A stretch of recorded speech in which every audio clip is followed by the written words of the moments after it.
We're here with Aswath Damodaran, Professor of Valuation or Finance. What's your official title?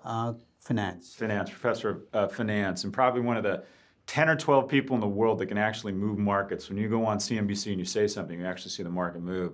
So let's look at some recent acquisitions.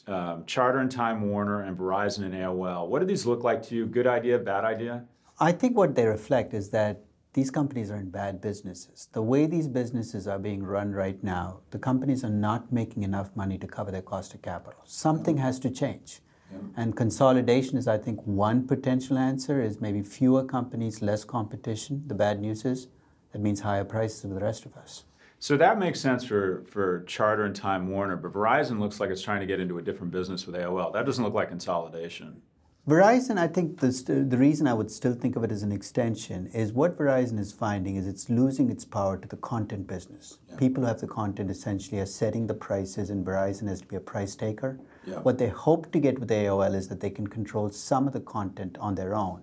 And by doing so, perhaps get the pricing power to get back margins and profits and get back to being a good business. Yeah, and so Verizon only had to give up about, I think, 2% of its market cap to take AOL out. So even if it's not a great acquisition, it shouldn't have that big an impact.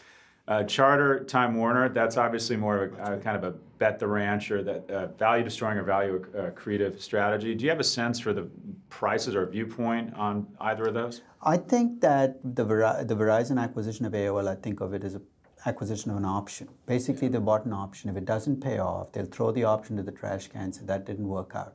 But it's so small relative to Verizon as a company that they can take that risk. In a sense, they have almost nothing to lose because their business, as it stands right now, is only going to get lower margin and less profitable over time.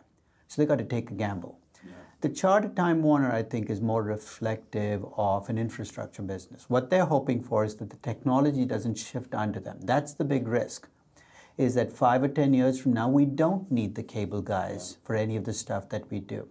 So they'll be paying this huge price, and both sides, in a sense, would pay that price. But the reality is, whether this merger happens or not, they're exposed to that technology. What they're hoping to do is by consolidating, maybe they'll have a shot at getting back at that technology.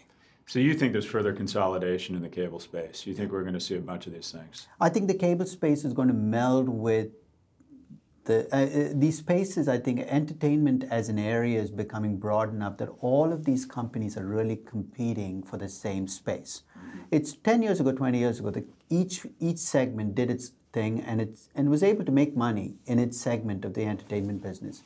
I think increasingly this is one business. And you see this with the Netflix and the Amazons of the world is they're moving out of their little spaces into spaces that were meant for other companies. Yeah. Okay?